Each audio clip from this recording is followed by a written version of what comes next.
A very warm welcome to you all. My name is Steve Smith, and I'm the UK's International Education Champion. I'm thrilled to be with you today as we mark the publication of the 2021 update to the government's International Education Strategy. I'm joined by the Minister for Exports at the Department for International Trade, Graham Stuart, and the Minister for Universities at the Department for Education, Michelle Donelan. Many of you will know that the DIT and the DFE published the original International Education Strategy in March 2019, with its impressive ambitions to grow international higher education student numbers and educational exports.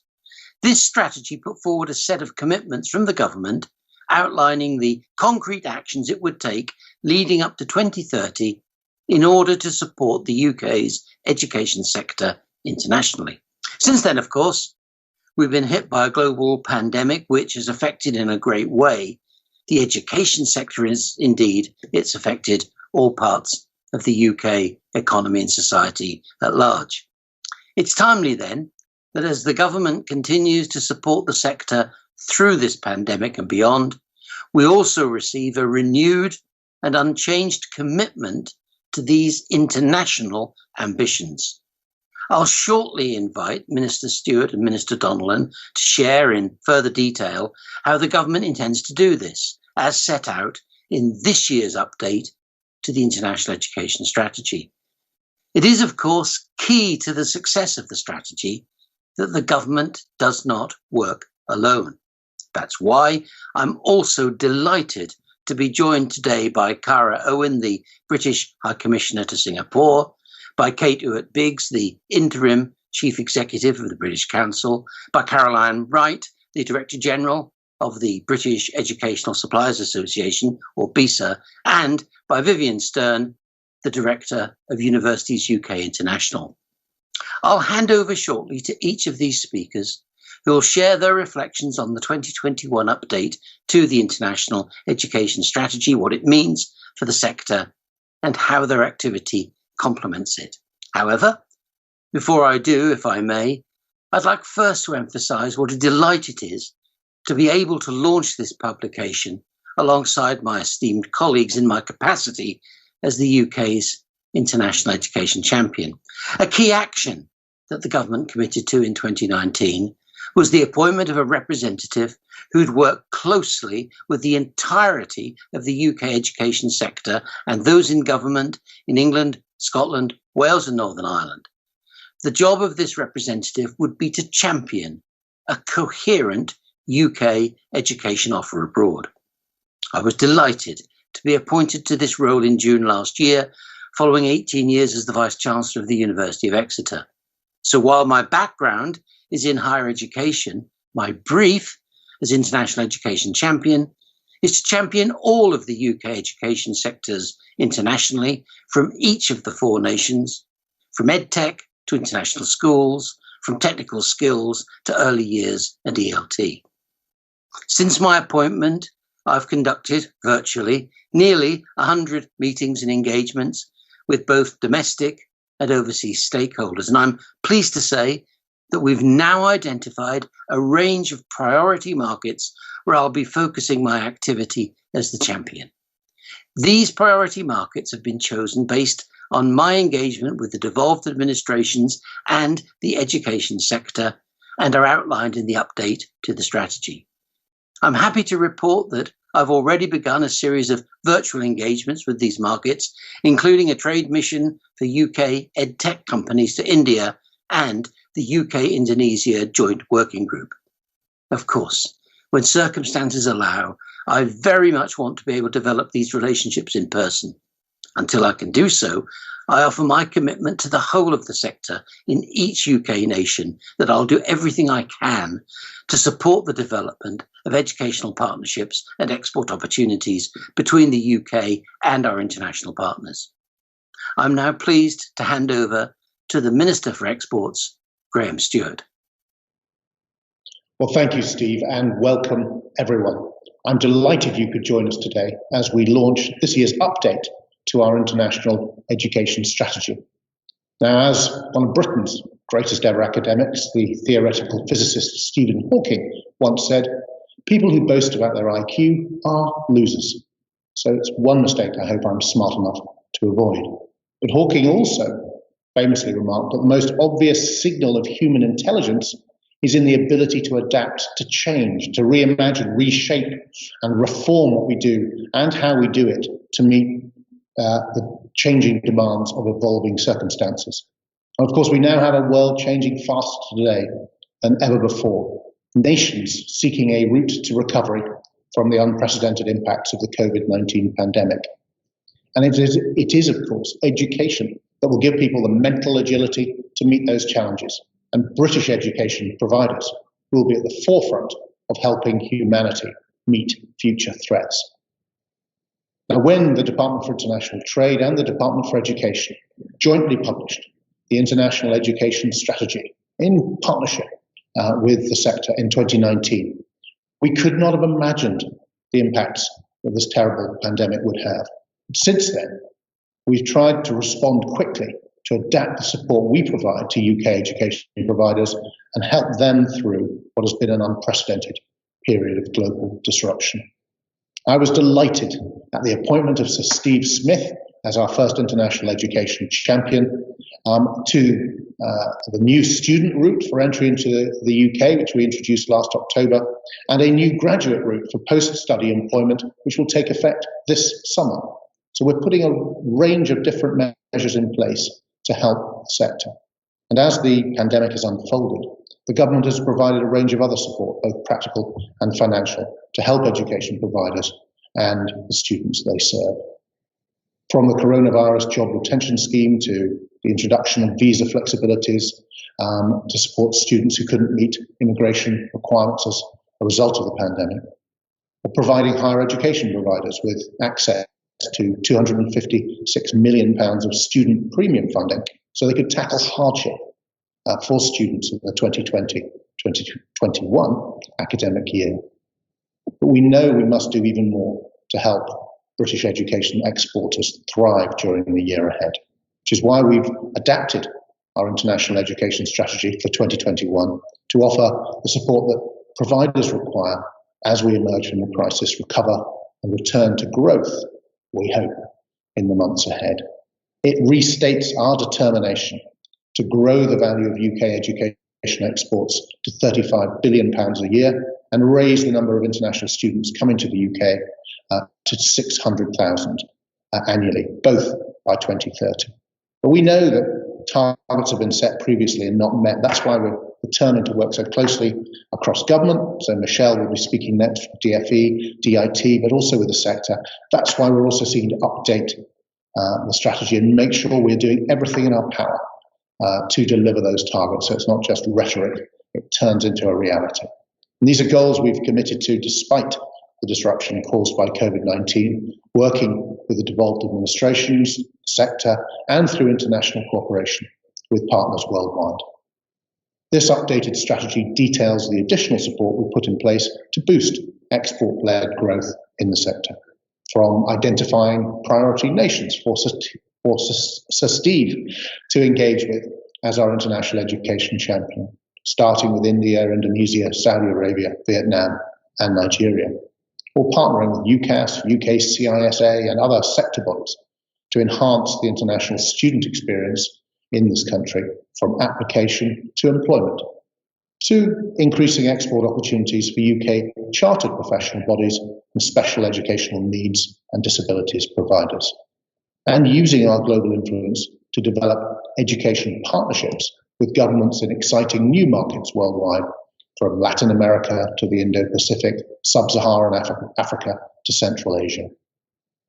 These changes and others set out in this updated strategy are focused on helping UK education providers return to growth, build new bonds of prosperity, and drive academic progress, not just here, but actually across the planet.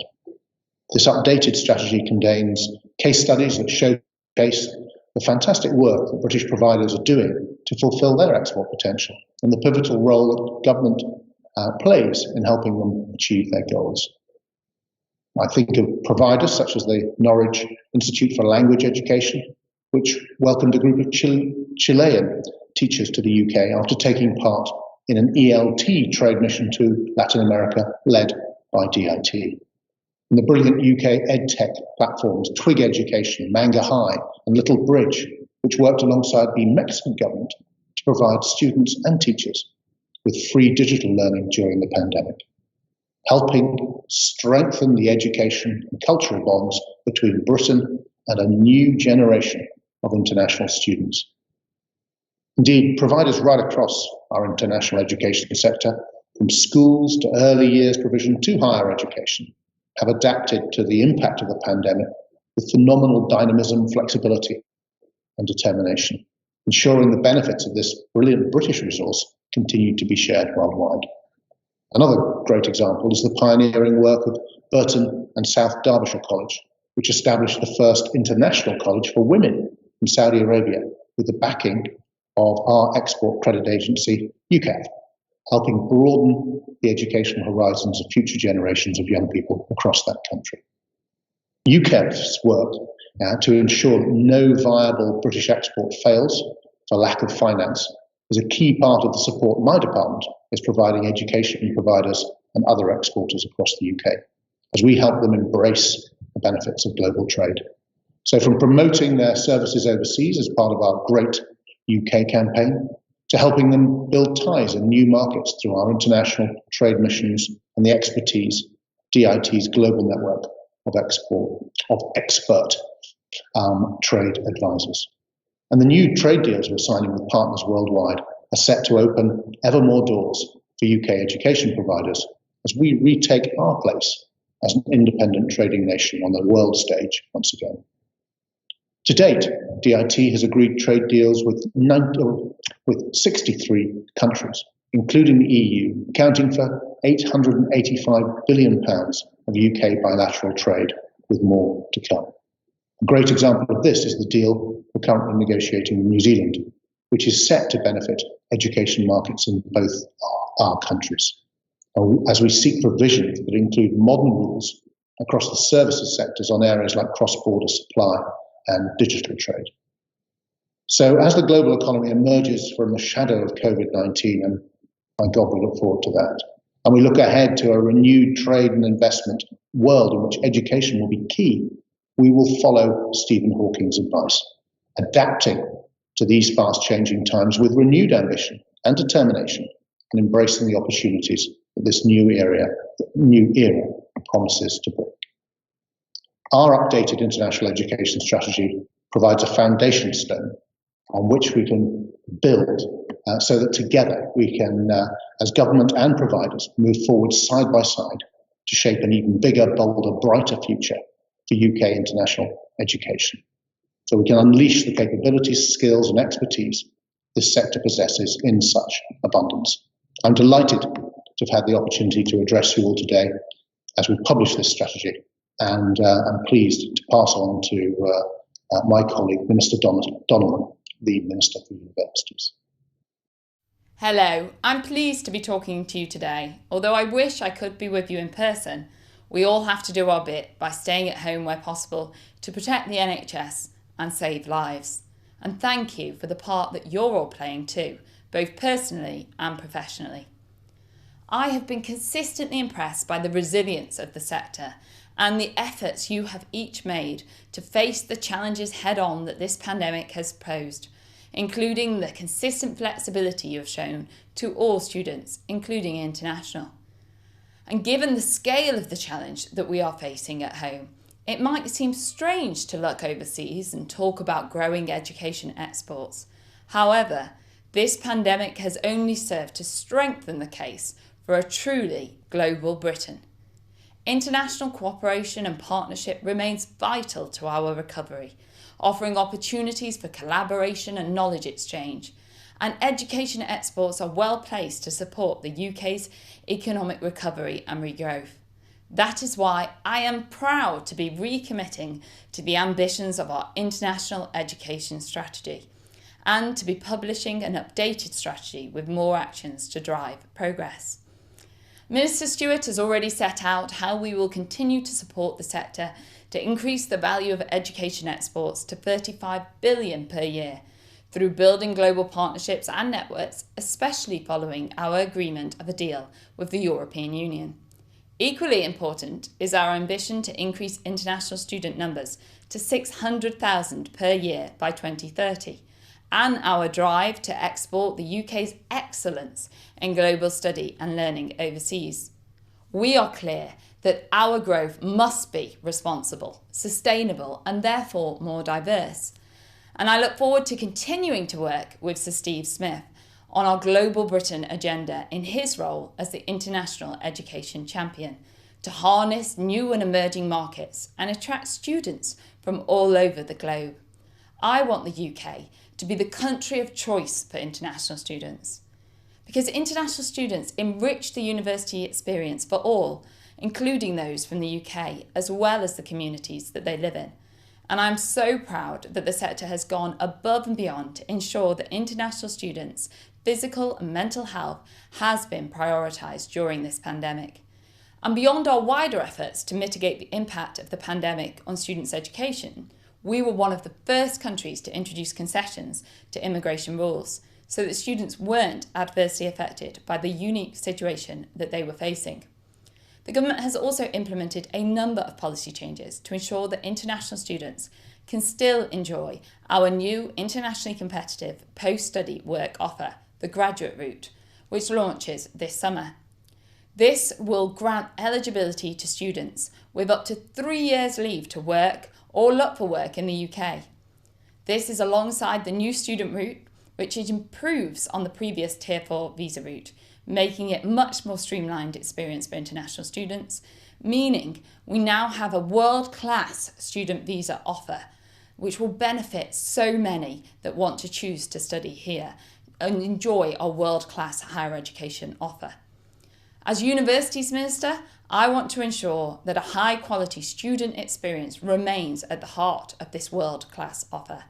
And that's exactly why the updated International Education Strategy sets out a number of new actions aimed at ensuring international students have a positive as well as enriching experience, from the point of application right the way through to graduation and employment. And I also want UK students, whatever their background, to have the opportunity to study and work abroad. In support of this ambition, the government has announced the introduction of the Turing Scheme, which will provide funding for around 35,000 students in universities, colleges and schools to go on placements and exchanges overseas, starting this September. The new scheme will target and provide support to students with a particular focus on increasing participation from disadvantaged backgrounds and areas. It will provide life-changing opportunities and open up the entire world to these young people. This scheme will bring to life our Global Britain ambitions. The Turing Scheme will enhance existing international partnerships and forge new relationships around the world. We have this week launched a new website with more information on grant levels and who will be eligible. And we are asking UK providers to reach out to potential international providers to arrange those partnerships. Schools, vocational education and training, as well as higher education providers from across the UK can apply for funding through the Turing's online application service, available from the 1st of March.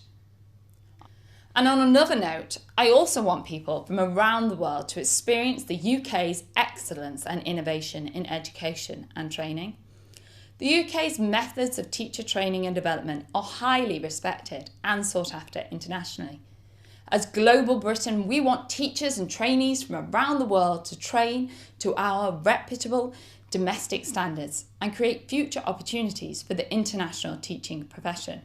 And that is why I am pleased to announce that the Department for Education has developed proposals for a new international teaching qualification called International Qualified Teacher Status, or IQTS. IQTS is intended to be an adaptable and inclusive qualification with innovative delivery by accredited English initial teacher training providers. Our ambition is for trainees around the world to benefit from English-style teacher training internationally, and for English initial teacher training providers to maximise their potential globally. So we're launching a consultation on the proposals for IQTS today, and I do encourage you all to share your views. I would like to end by thanking you all for joining us today. The International Education Strategy Update is here to support you to not only tackle the challenges of the coronavirus pandemic, but to look to the future, to a brighter future as a truly global Britain. And we thank you for working with us. I do hope that you enjoyed today's session, and Minister Stewart and I would like to thank Cara, Caroline, Vivienne and Kate for joining us and sharing what I'm sure will be insightful and thought-provoking reflections on the past year. I would now like to pass over to Sir Steve Smith, our International Education Champion. Thank you, Minister Donelan.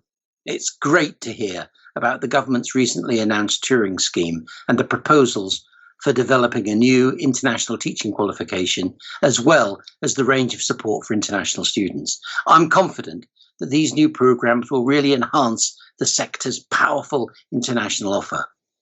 I'd now like to hand over to Cara Owen, the British High Commissioner to Singapore.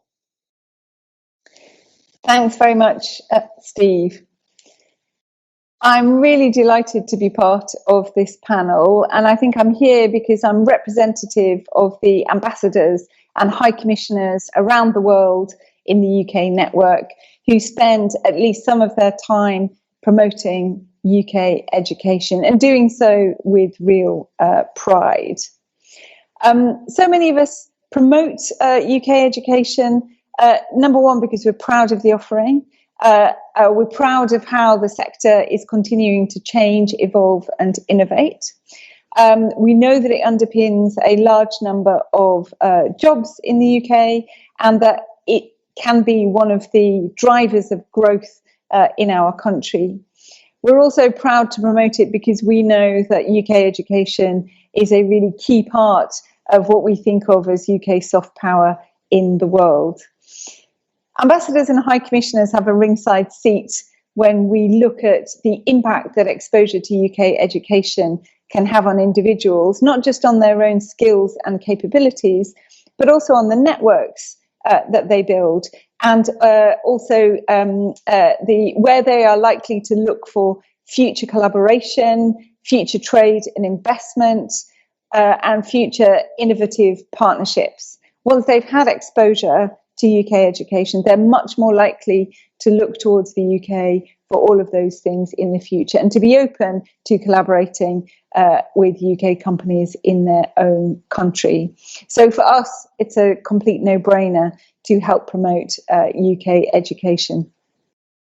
The International Education Strategy is a really clear plan for what we all need to do together, both the sector itself and also the UK departments, both back in the UK, but also in the global network right across the world, in the network of embassies and high commissions, to support education providers in every single corner of the UK. And I can confidently say that my team and I have relationships with institutions and companies and providers from right across the country.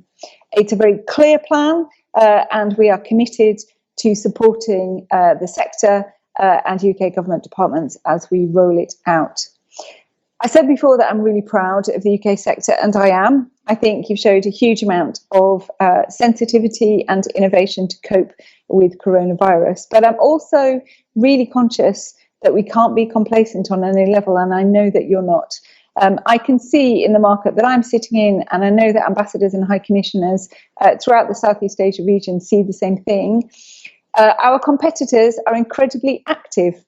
They market really aggressively, and they work really, really closely with prospective students and buyers of their services. So I think we need to absolutely keep on our toes to be able to promote the UK sector and its strengths as actively and as persuasively as they do. Like I said, it's an excellent offering. We're really proud to be promoting it. And I really look forward to working with those of you who are interested in this region, just like my colleagues will around the world, to continue to attract customers and to attract students. Thank you very much. Back to you, Steve. Thank you, Cara. I'd now like to hand over to Kate Ewart-Biggs, the Interim Chief Executive of the British Council. Thank you, Sir Steve. I'd like to give the updated international education strategy a very warm welcome. It's particularly welcome now at a time when the UK education sector is pulling together to meet the challenges created by the pandemic, and as we look to re-establish the UK's leading role in international education. Overseas, the British Council acts as the face of UK education. We have worked closely with the government in Westminster, the devolved administrations, and the sector to deliver the 2019 strategy and to help develop the content of this update. Our international work includes helping the UK education sector access new overseas markets, and we are committed to promoting the quality of English language training, UK exams and professional qualifications, UK regulatory systems and academic standards overseas. The strategy sets out a route map for where the UK international education should put its efforts in the coming years. I am very keen that British Council teams around the world should work closely with Sir Steve Smith as he helps to deliver the strategy's goals in his priority areas: India, the ASEAN region, Sub-Saharan Africa and the Middle East, and also, of course, Europe, where the quality of our country's cultural connections will be vital if we're to find our way as a post-EU United Kingdom. For many years, the British Council has encouraged and supported international mobility among young people, while doing all we can to develop deep and sustainable partnerships between UK institutions and UK governments and their overseas counterparts. As part of that, we've worked hard to increase the UK's share of the global market for international student recruitment by marketing this country as a world-class study destination through the UK Study campaign. But the education experience isn't a one-time thing. So our new Global Alumni Programme will complement the sector's work to engage with international students once they graduate. We want to build long-term relationships with alumni around the world and keep them closely connected to the UK throughout their lifetime. Our ambition is to engage with 150,000 UK HE alumni by 2025. We offer support to young Brits wanting to study and work overseas through a whole range of programmes, including what was Erasmus+, the new Turing programme, the Language Assistant programme, Study UK China, and Study USA. For many years, the UK has had all the ingredients of a really good international education cake, but we haven't always combined them in the best way. I think that's now beginning to change with this update. The UK's 4 nations are combining their strengths to become greater than the sum of their parts, and the British Council's job, amongst other things, is to provide a way for those different elements to talk to each other and work even more effectively together. Through our partnership work, our country teams around the world create an enabling environment that help the UK HE and skills sectors to engage in places where there are new opportunities. Successful programmes in recent years have included, for example, the jointly funded Pakistan-UK Education Gateway programme, based around open and distance learning and quality assurance. There's also the SPHERE programme working in Africa, Asia and the Middle East, and the EU-funded vocational education, and of course the Training Toolbox programmes, which operates in Sub-Saharan Africa and South Asia. We will continue using our reputation and our expertise and our people on the ground to give real expression to the updated strategy. Finally, one of the most innovative elements of the strategy is the proposed creation of the new International Qualified Teacher status, the IQTS. This has the potential to pave the way for supporting teaching as a truly global profession, increasing mobility and opportunity for a new generation of young teachers. Through the consultation, we look forward to engaging with government and the sector in designing and developing IQTS and identifying the countries where it can best provide new professional development opportunities for local teachers. The last year has given many of us pause for thought about what's valuable in life and in society. The value of our HE sector and our international connections have never been in doubt. International education is investment in the future for young people starting their careers and for young and old nations wanting to ensure they remain prosperous and connected. A rebooted international education strategy is a key element in making that happen, and I hope today's event and the forthcoming consultation give it the fairest of winds. Thank you very much, and now I'm going to hand back to you, Steve, with many thanks. Thanks very much, Kate. I'd now like to hand over to Vivienne Stern, the Director of Universities UK International. Well, thank you very much indeed, Steve. And it's an absolute pleasure to be part of this event to mark the publication of the International Education Strategy. And I just want to start by saying, look how far we've come since the International Education Strategy was first published in March 2019. I think we can already demonstrate that the approach which government has taken, but actually also the whole of the education sector coming together to try and work in a slightly more coordinated way, has delivered real benefits already in the course of the last year and a half. And I'd obviously signal out decisions like the introduction of the graduate route, which I think has already made a real difference to the attractiveness of the UK as a study destination. And then, of course, we had this extraordinary year. If we had had this conversation, in March 2020, we might have been saying that the graduate route would really catalyse a massive growth in interest in studying in the UK. And then, of course, towards the end of March, we began to understand just how significant the effect of the pandemic would be. And at that stage, universities right across the UK were modelling really significant decreases in onshore enrolments.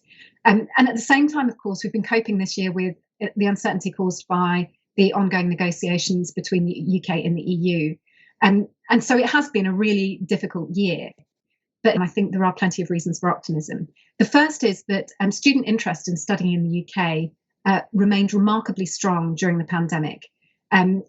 We think that that's a combination of really swift and decisive action by the UK government, particularly to address issues that were concerning international students, such as visa rules that were incompatible with what they needed to do during COVID, like studying online, and also swift action by universities to put in place mechanisms to sort of make sure that international students got a high quality education, notwithstanding the fact that this is by no means the way that we want to be able to provide higher education. Nobody's delighted by the absence of face-to-face learning or on-campus experiences, and I'm sure everybody's really keen to get back to those. But nonetheless, when you look at the massive efforts that universities have put into making sure that international students are well looked after, that they feel welcome, that they're supported, in everything from their kind of physical well-being through to mental health, I think that's made a real difference, and we can see that in the positive perceptions of students who've already started with us. And I do want to pay tribute and thank particularly Michelle Donelan, who's been really great during this period in communicating proactively with international students, making sure the messaging is positive and clear, that international students know what the deal is, but also that they remain welcome. And I think that's been very important. So kind of looking to the future, the International Education Strategy should be a real platform for us to come together and work effectively behind common goals. We've already, as a body representing universities, started working much more systematically with a range of other organisations, from English language providers, English language schools in the UK, to British schools internationally, to education suppliers, and those parts of the sector with which we work already quite closely in, for example, FE and the independent sector. And I think together we're beginning to collectively identify priorities and work behind this broad government goal with one single aim in mind, which is to take advantage of the UK's strengths in education and to make sure that through collective action, we're more than the sum of our parts, that we can really go out to those parts of the world that are looking to the UK to provide outstanding education and clear the path, make those barriers that are standing in the way of us expanding our education activity overseas to reduce those barriers. And I think that's one of the things that you can help us do in your role, Steve. And of course, also we're interested in not just in recruiting students here, but also sending students from the UK overseas. And I'm really delighted that the government came forward and announced the Turing Scheme alongside the news, which was disappointing, that we wouldn't be participating in Erasmus in the future. Turing really provides an opportunity, and I think we should seize it. Graduates of UK universities don't have enough international experience as things stand, and we want to change that. We want more graduates of UK universities to take advantage of opportunities to study and work overseas, and we think that will be part of creating a culture amongst our graduates that will be well equipped to take advantage of global opportunities in the future. Thank you, Vivienne. Now, my pleasure to turn over to Caroline Wright, Director General of BISA. Thank you, Sir Steve. It's a great honour to be part of today's panel celebrating the launch of the updated International Education Strategy. I'd like to congratulate ministers from the Department of International Trade and the Department for Education for their commitment to supporting the UK's international education sector. In particular, I'd like to thank Minister Graham Stuart for his determination in championing our education exporters and also his vision in the establishment of the International Education Sector Advisory Group. Under his chairmanship, the Education Sector Advisory Group, which brings together key education export organisations, including the British Council, Universities UK, the Council of British International Schools, English UK and the Early Years Alliance, the Skills Partnership, International Higher Education and my own organisation, the British Educational Suppliers Association, to meet with ministers and senior policy officials to discuss international education issues. The development of the group has enabled our organisations to help inform, advise and work together to develop and support our British education offer. I very much believe that the International Education Strategy and the Education Sector Advisory Group has enabled the sector to work collectively together to deliver results that are more than the sum of our individual efforts in order to effectively represent British education interests globally. I also welcome the government's increasing focus on the education sector as a priority export opportunity. So Steve Smith's appointment as International Education Champion has been warmly received and appreciated by the sector, along with the continued dedicated work of officials at the DIT, DFE and embassies around the world. From my own organisation's perspective, I've been delighted to see a significant growth in UK education exports since the launch of the first strategy, with 2 consecutive years of double-digit growth in education exports, from 737 million in 2017 to a record-breaking 845 million in 2018, an increase of nearly 15% year on year. Market expectations for further growth continue to be high despite the challenges we've all faced over the past year. Indeed, moving on to the sector's response to COVID-19, I feel incredibly proud to represent British educational suppliers. As well as supporting our own home education sector, they've worked with thousands of schools, colleges and universities around the world.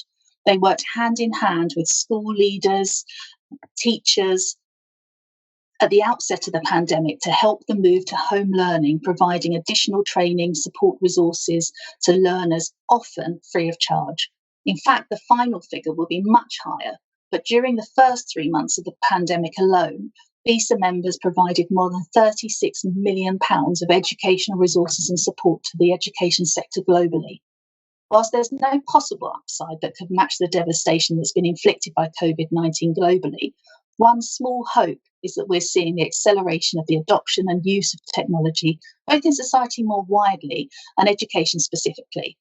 Recent anecdotal feedback this year from my members supporting the second phase of school closures in Europe has shown that the level of EdTech competency in the school workforce has increased dramatically. Now, my members' help desks have moved almost entirely on from the "how can I share my screen" questions of last spring to a much more sophisticated diet of questions about how to use the full range of their software's functionality. There is a real opportunity now to harness the EdTech advancements that educationalists have made globally over the past year, over the longer term, to support the adoption and engagement of the UK's outstanding education offer. And I'm delighted to see the publication of the updated International Education Strategy that reflects and supports our ambitions for our education exporters. Thank you, Sir Steve. Thanks very much for those remarks, Caroline, and can I thank all our speakers today.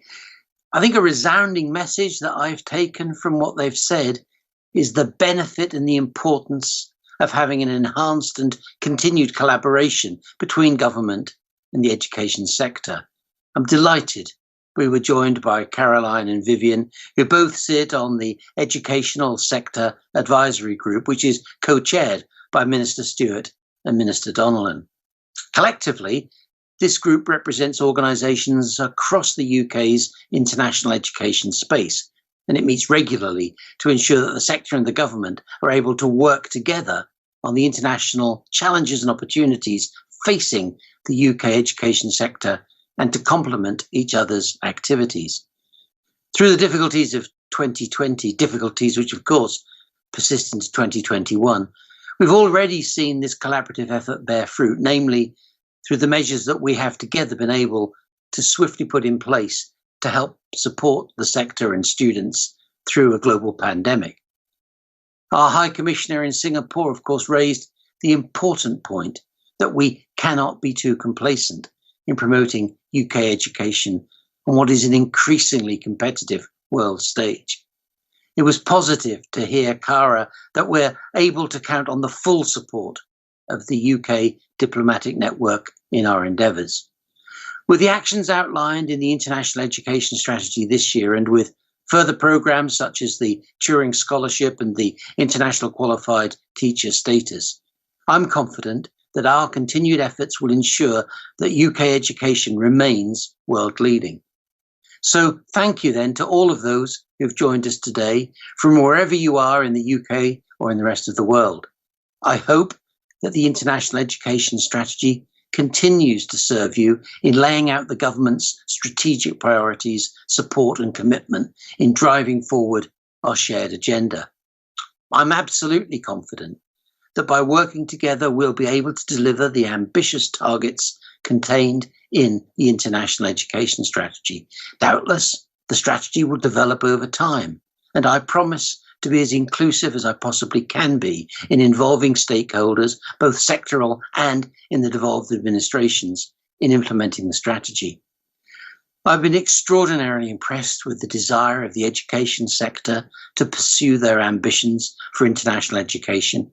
And thus, I feel confident in concluding by saying that by working together, I'm sure these goals are within our grasp. In the meantime, take care of yourselves, and thanks again for being part of this launch.